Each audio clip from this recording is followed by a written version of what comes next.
So let's dive into a little bit of leader training. So why life groups exist, especially during this time of coronavirus.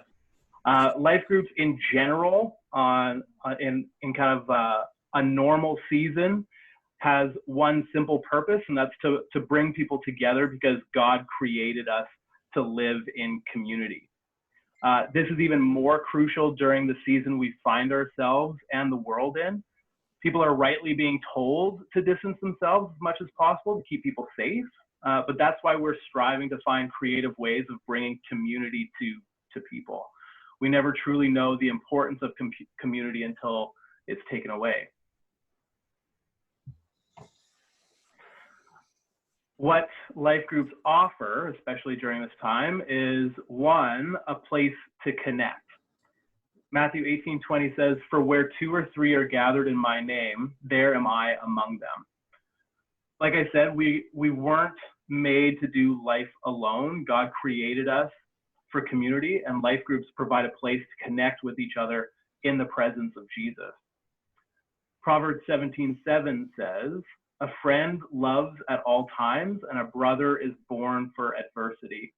And we're all brothers and sisters in Christ who need each other, especially in times of adversity, especially in a time like we're living.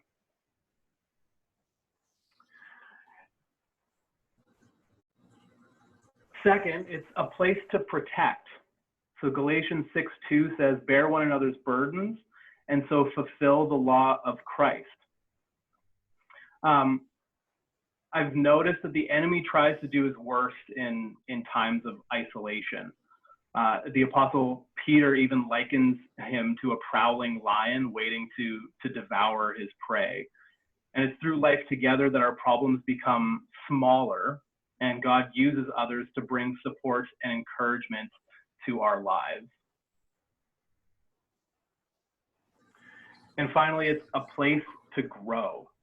Proverbs 27:17 says, "As iron sharpens iron, so one person sharpens another."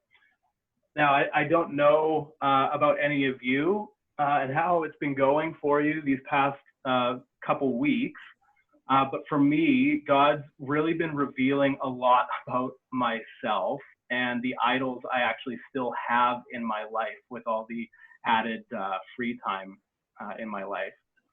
Experiences like that, which we find ourselves in, are fertile ground for God to work in our lives, revealing things that are hindering us from truly being with him. These moments in our lives are crucial for our growth as followers of Jesus. However, they really take form and provide lasting impact in our lives when we have the opportunity to reflect by sharing with others. A trending theme of the world, it seems today, is the idea we need to simply wait until normal comes back. And I honestly believe that the Holy Spirit's desiring this time to be a season of growth, not just waiting for things to go back as they were. And as leaders, you have the privilege to speak into these moments if and when they come up to help others grow as they become more like Jesus. Now, what a virtual life group looks like. We're actually so fortunate to live in a time and a part of the world that sees us have the means of connecting with people safely through digital means. I would recommend using what you're most comfortable with. I'd say the 4 most well-known options connecting digitally that I know of anyway are things like Zoom, Skype, Facebook Messenger video chat, and Google Hangouts/meeting. Each one of these options will require a free app that must be downloaded for you and your prospective life group members, and an account made both for you and your group members separately. I know Zoom is really taking off. It's kind of come out of nowhere. I'd never heard of this platform until coronavirus started spreading.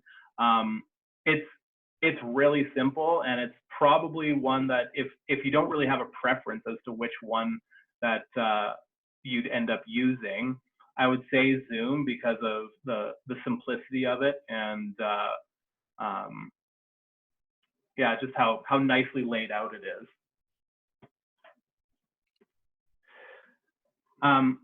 So the life group schedule and structure, our virtual groups. So those of you who will be starting a group will be meeting once a week for 6 weeks, kicking off this Sunday, April 12th. Those of you who are still leaders, who have just moved online, you will continue your regular your regular semester. Each group's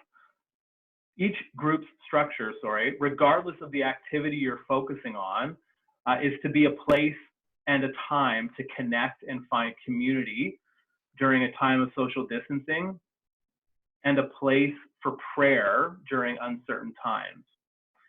I'd encourage you to set this expectation of community and prayer early on. This will actually help create an atmosphere and attitude focused on both aspects, community and prayer, every time you meet with your group.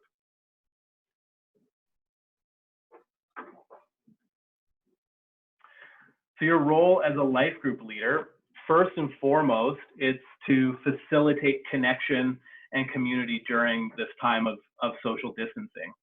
So this will look different in each group depending on the activity you've decided to use as the focal point for connecting with people. Regardless of the activity, connection and community is happening, which is all that really matters during this time. And secondly, and just as important, is to facilitate a time of prayer with your group. I'd encourage you to allow for at least 20 minutes, typically towards the end of your time for collective prayer, but that'll be up to each of you life group leaders.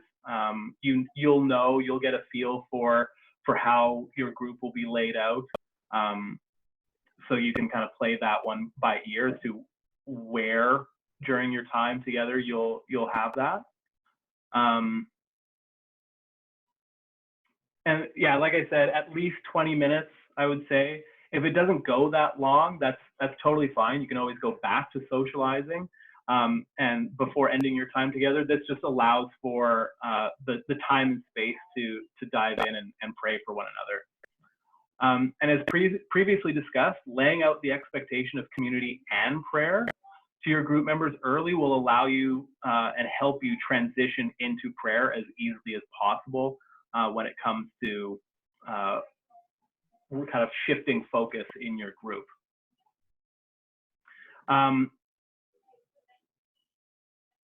So this is maybe just some pointers on how you can transition to prayer. I've led several life groups, and I know depending on the conversations being had, sometimes it's awkward finding transition times. But when you get close to your prayer time, find a natural pause in the conversation and transition to prayer then.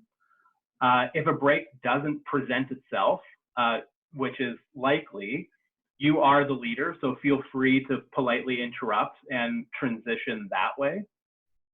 And then just ask for any prayer requests.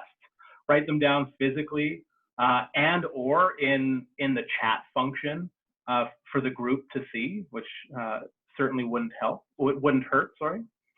And depending who makes up your group, it might be best to, as the leader, pray for all the requests the first couple times you all meet. However, you shouldn't feel the need to shoulder that responsibility all to yourself.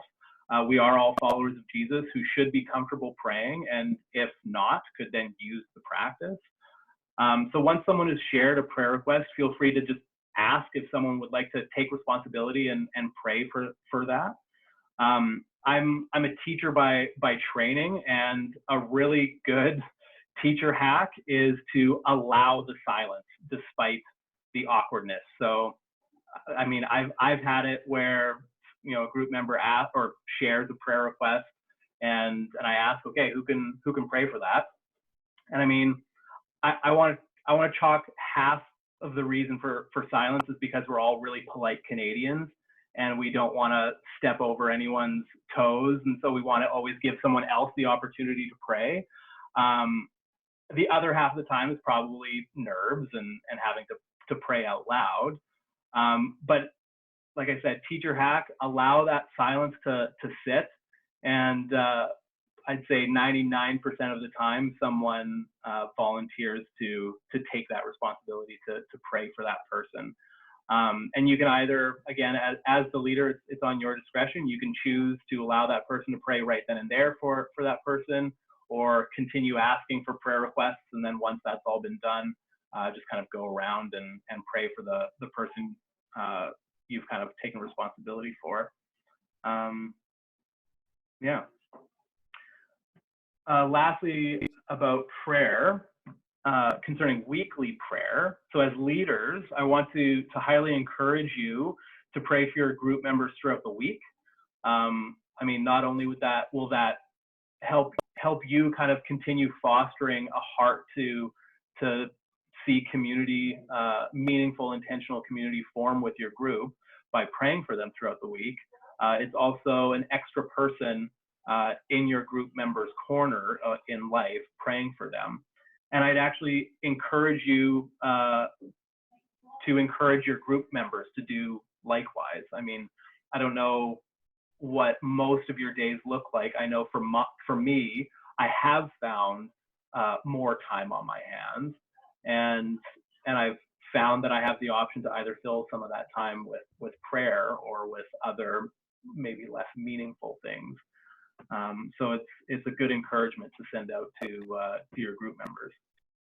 And prayer is the foundation of our church, and we're being called, I think, to pray in this season we find ourselves in.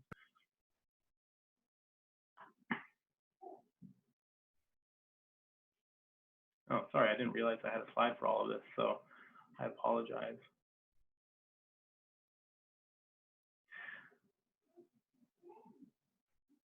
All right, so preparing for your group. As we kick off this Sunday, you will be, I've been discreetly kind of, for those of you who are starting a new group, I've been creating a life group page for you, setting you up as the leaders of that page. Once we kick off on Sunday, you're going to start getting notified via email when someone signs up for your group. This is the perfect moment to send an individual welcome email to each member as they sign up, giving them a basic outline of the group, which communication platform you'll be using, so telling them that you'll be connecting via Zoom, and if this requires them to download an app. A day or two before your first meeting as a group, I'd encourage you to send out a group email or text reminding everyone when you will be meeting, as well as providing the link to your online meeting.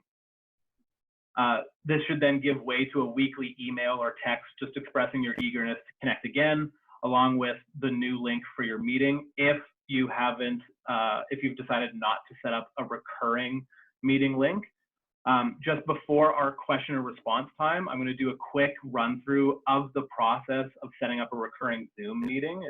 It's really straightforward.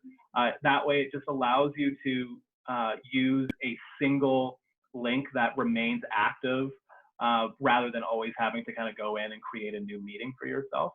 It might be more simple this way for you.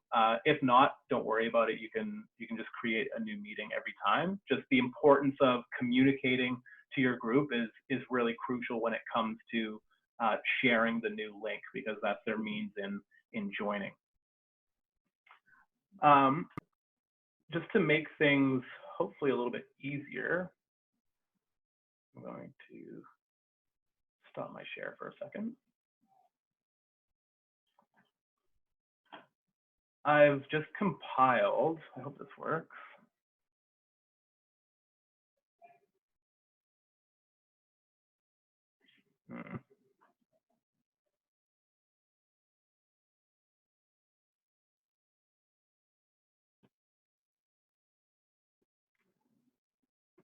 Okay, I'll find a way to share this with you either by the end of our time, or I'll just email it to you. But I just created a couple email templates that if you want to use, you can. It just kind of breaks down what kind of an individual welcome email could look like, what a group kind of welcome email could look like, and then what that weekly connect could look like as well. So I'll get that into your hands at some point.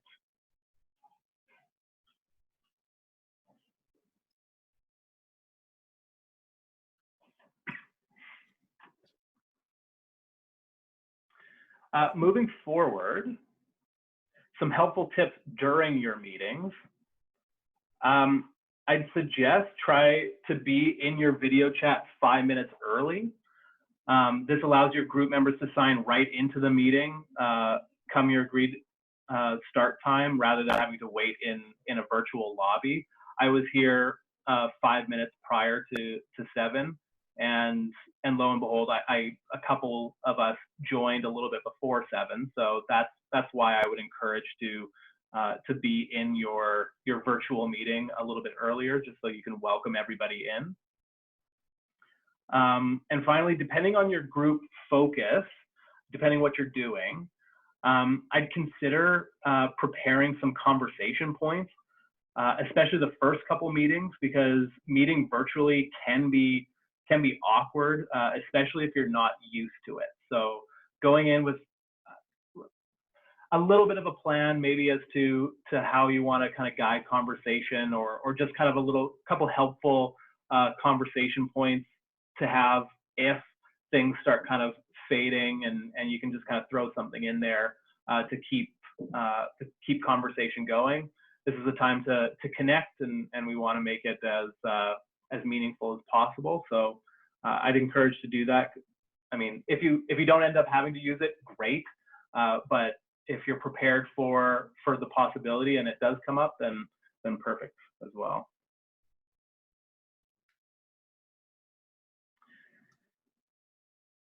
And lastly, leader support. So we all find ourselves in an uncertain season that has the potential to change really in a matter of days, sometimes a matter of hours. And again, we're fortunate that we have the means to connect safely. However, we also understand this is very new for everyone, including ourselves, and that there may be some hiccups. Whether you need help figuring out how better to connect with your group after your first meeting or so, or you run into some technical issues, I'm here to help, as I am here to help as best as I can. I might not have immediate answers for you, but I will look into anything you need and get back to you as promptly as I can. I mean, we regularly preach here at Soul, you can't do life alone, particularly to our group members, but the same goes with our leaders. You're never alone in your role as a leader. There's always support for you and people in your corner as well. So just before, excuse me, we dive into a bit of a question and response, if anyone has any questions moving forward, I just want to go through setting up a recurring Zoom meeting.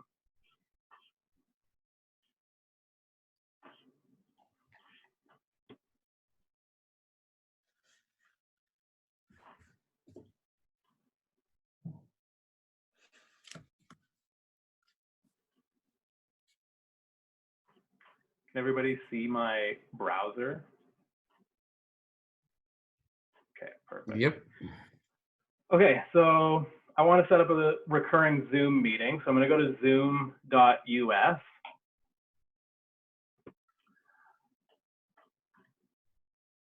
If you don't have an account, super simple to set it up. Okay, I'm on the full one. Okay, so this will work just fine. So once you're logged in, so you can sign in just kind of the regular process, providing your email and a little bit of information. They also have the option of just signing in with a Google account or a Facebook account for ease, just kind of a one-click login. But to schedule a meeting, once you log in, you'll come to a page Mike, like this. Mike, Yeah. we need to add that Zoom is free for 40 minutes. Yeah. So actually, typically on a free account, it's a free time period of 40 minutes. The last time I was in a Zoom meeting that was attached to a free account that went longer than 40 minutes, I was actually notified that due to coronavirus, Zoom has removed their 40-minute limit. But I'll walk through the steps here, and we can troubleshoot, or I'll give you some troubleshooting tips in case for whatever reason they remove that. But when you find yourself at kind of your initial page here, your profile page, you're going to go down to meetings, and to this button here, schedule a new meeting.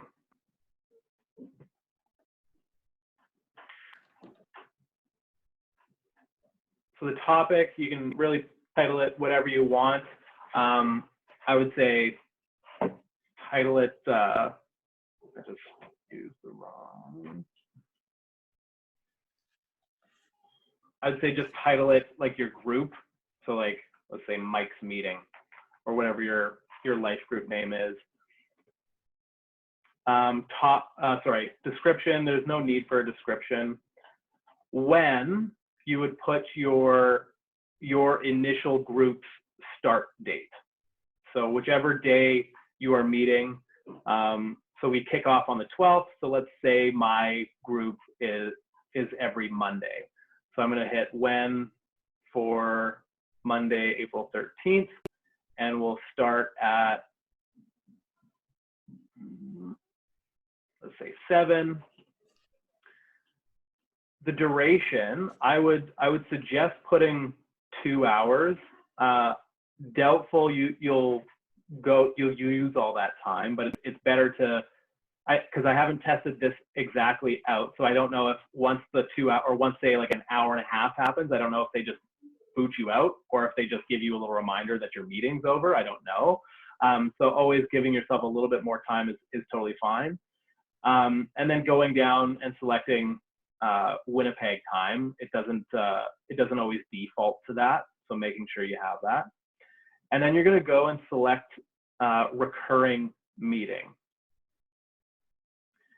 And we meet once a week, so you're going to go to weekly for the recurrence, repeat every 1 week. It occurs on Monday, so my group, my hypothetical group, starts on Monday.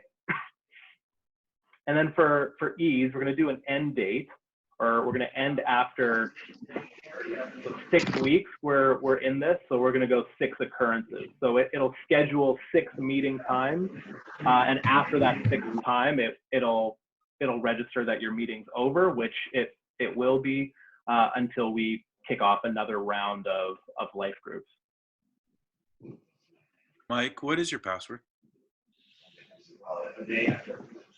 What's my password? Yeah. Or what? Well, just so that we don't give out any passwords online.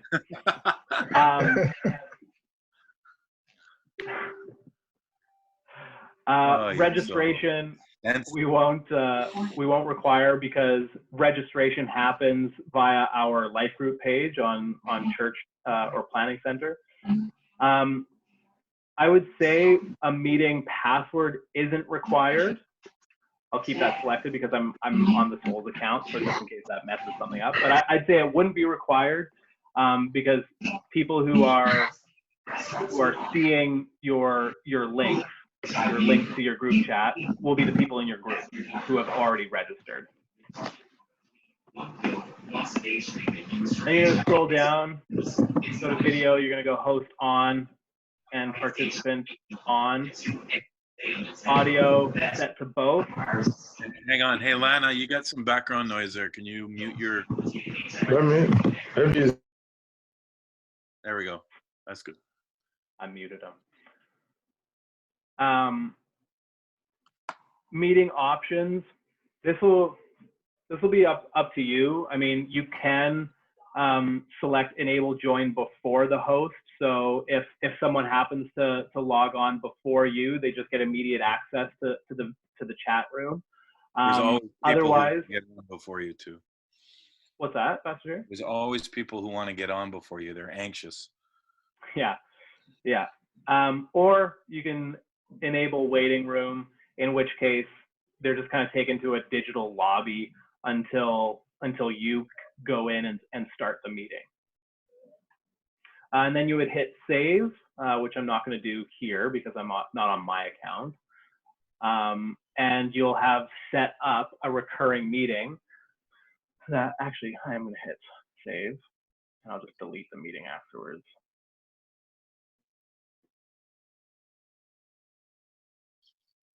So not required, hit save. And then it'll take you to this screen here. So for simplicity, what you can do is just copy this link. Now that's the link that you can put into your group welcome email, and that's how your group members will use to access the chat room. If you set up a recurring meeting like this, what you could do is you could email me this URL, and I can actually put that into your life group page so that your group members, all they have to do is go look onto the group that they're a part of in the group description, and there already is the link to your group. And so every week they can just go there, hit that link, and log on that way. If you don't set up a recurring meeting, like I said, you're going to have to set up a new meeting every week and make sure that you send the newly generated URL to your group every week.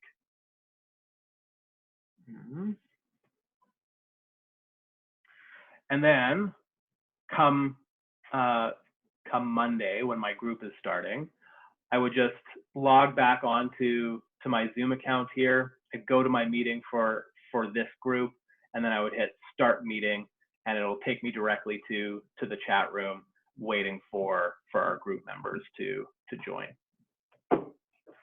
And we're just going to delete this occurrence.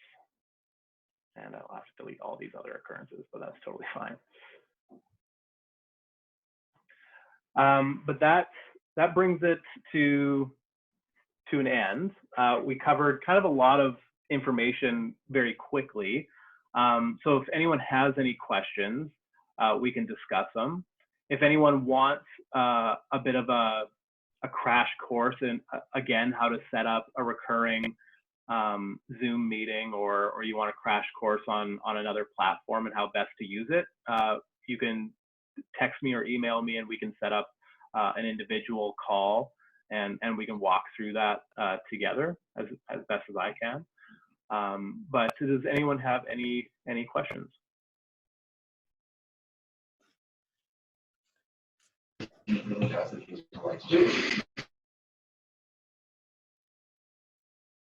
I think Lana's talking. Yeah. Lana, do you have a question? Yeah. No, I don't have. I'm quite familiar with Zoom. That's what I used to teach. Yeah.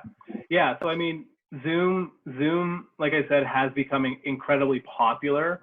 For whatever reason, that seems to be the platform everybody's using during our social distancing time. So it's what I Chinese am more familiar with. tons of information. Yeah, maybe.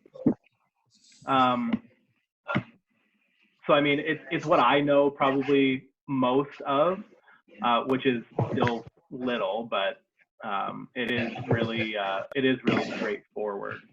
Yeah. But any questions in terms of just your role as a life group leader, what your group can look like or will look like, how you can connect well via online digital means? Inspector General report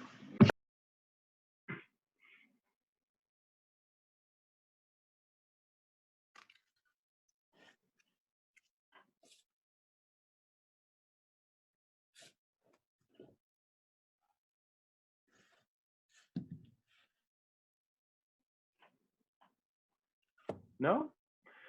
If not, that concludes our time.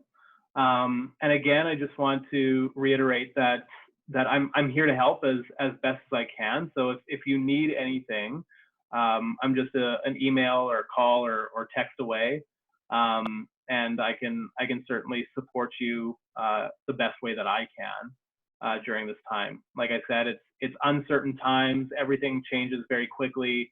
Everything's very new in connecting with people online, and so there's bound to be hiccups. Just know that you don't have to handle those alone. That you do have a team supporting you. So other than that, you're all free to go and enjoy the rest of your evening. No, not really. I'd like to know what everybody's gonna do personally. Hey, Mike, what's your number? What's your number, Mike? My number is 204-797-3399. Thank you. And like Pastor Jerry said, now the Chinese might have my phone number as well. So They probably do now. You deserved every minute of that one. Yeah, now everybody gets on to watch our share our darkest, deepest secret online. right, Well, exactly. I just make sure you're not sharing anything that people can have access to. Honestly, because there is some issues with Zoom that they have countered and protected, but there's still those out there that have issues with the program.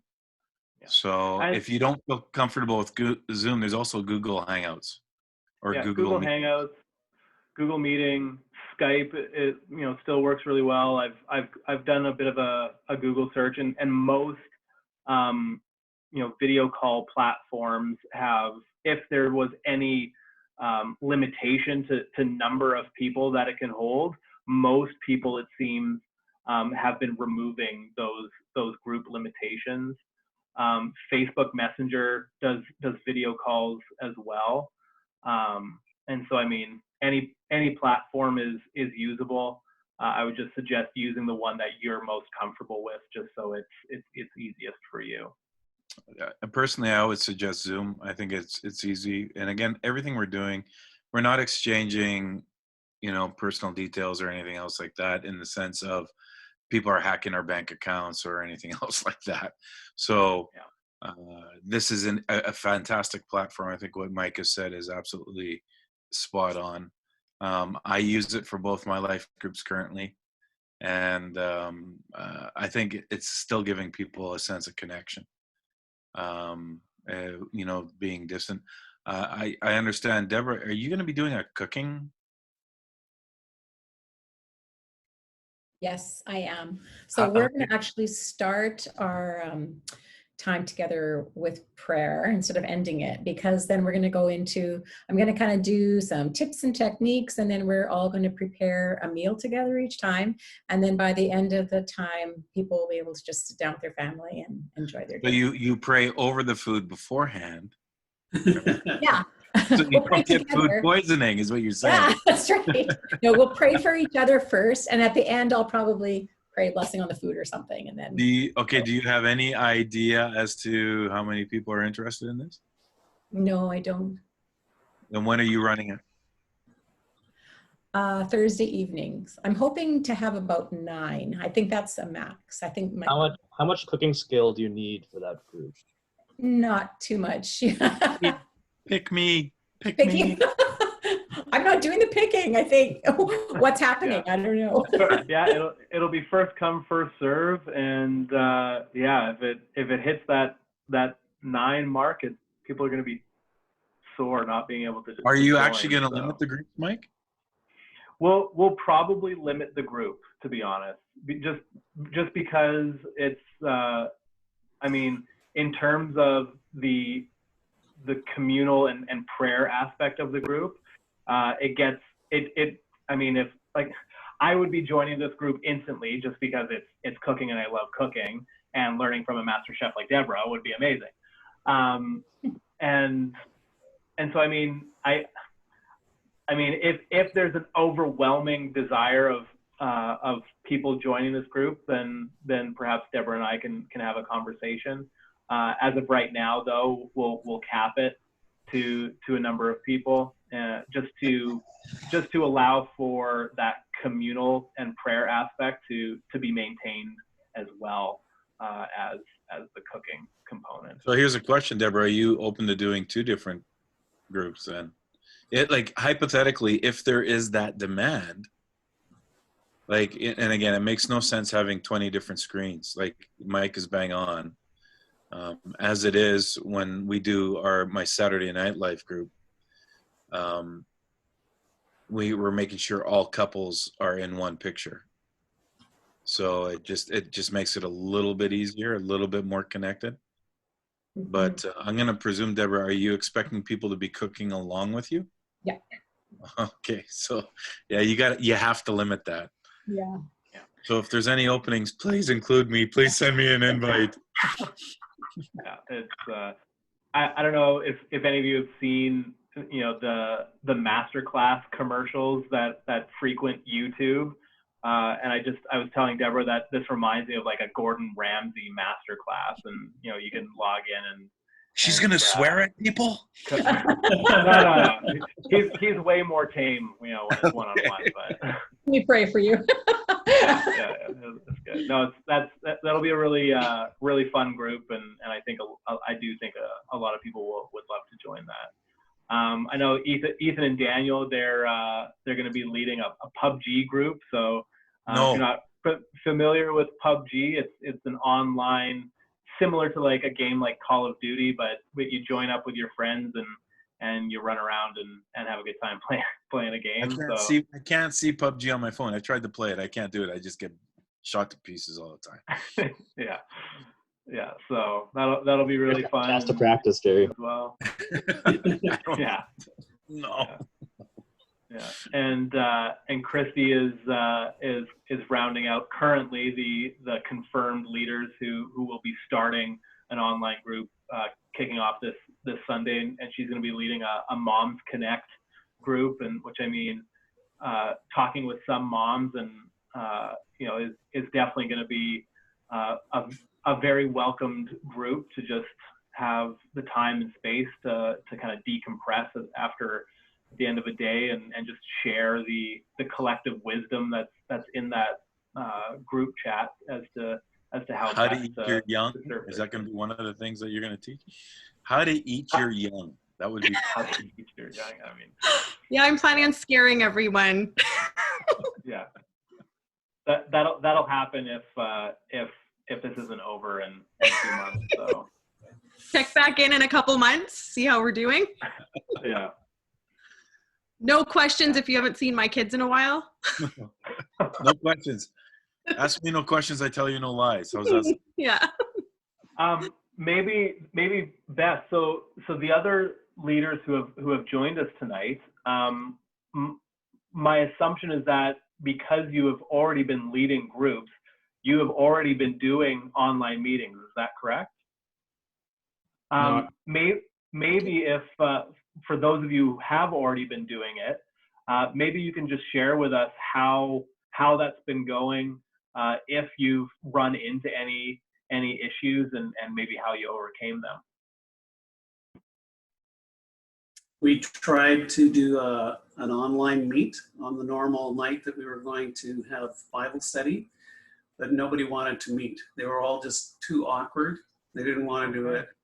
So we're going to try again this week and just see how it goes. Yeah. Does anybody have people who are, sorry for interrupting. Does anybody have people who are over Zoomed? Yeah, we did Propel Women over Zoom just this last Saturday. I was kind of pessimistic, like I thought everyone would be all like, no, I don't have time for this. I'm overwhelmed with everything. And we were thinking maybe 20, and we had 43 women show up. Christy was part of that too. And it went amazing. I thought people wouldn't talk because it's awkward to talk over this stuff. I've been using Zoom for the last 2 years for my online or my at-home business, so I know what I'm good with it. But lots of people were in it and typing in the chat and talking, and I was really encouraged about that. And then just the feedback too that we got, women were very, very excited for this opportunity. So we'll meet again next month. That's how our Propel meets, or our group meets.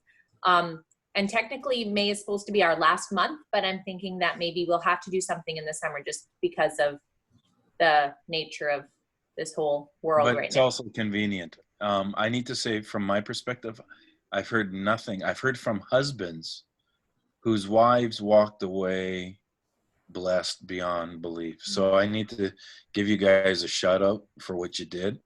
I think it was fantastic, and I'm thrilled to hear that kind of connection. My question was actually the opposite of what happened with Propel. I've talked to one life group leader this week who said they have 1 or 2 members who don't want to join their life group because in their work they're on Zoom all day. That's where our group was coming from. Oh, really? Yours was, eh? Okay.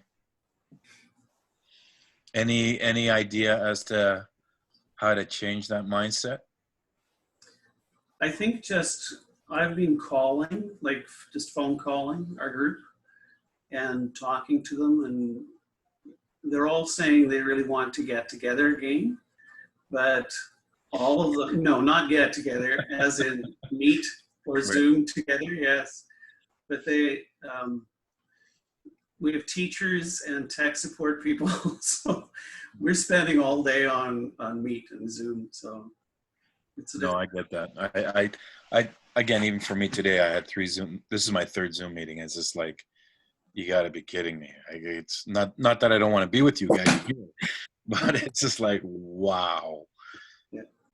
Yeah. Our life group, we got together, I think it was 2 weeks ago, and we just had a trivia night because our life group just meets and we have supper together. We sometimes make supper together, and we have like 14 kids out of all of us. And so we just met on Thursday at like 8:30 after the kids were in bed, and we did Trivial Pursuit, and we all had our own snacks, and it was a good way to just kind of like break that ice. And it wasn't anything heavy. It was just fun. I don't know. I didn't want to go to because I was like, oh, the talking, it's awkward. You can't have private conversations, whatever, right? Well, you can, but it's got to be in chat. Right. It's just, so I was a pessimistic person going into it, but both of my experiences in the last 2 or 3 weeks have just been really, really positive. So maybe even just switching it up, right? Doing something other than just talking and praying the first time, maybe. I don't know. Suggestion. good idea. Yeah. So Joanne and I were leading a group. We were using a book, and 2 weeks ago when we got it together and did the first Zoom one, it was just incredible. The ladies, it was just sharing and prayer requests, and so that's what it's developed into now. But we're hearing that it's just a lifeline. So we're not using the book right now. It's just about connecting and for prayer. So that's where our group is at. And I did message Jordan today and said that if there was a need for another group like that, like I don't think we would add to that group just because of the study that we're doing. We're into it, and it's best in a small group. But if there was a need for another one like that, I would be willing to be a part of that as well. Good to know. Cool. Yeah, I mean, like when it comes to this stuff, it's about adapting. It's about trying new things to connect with people.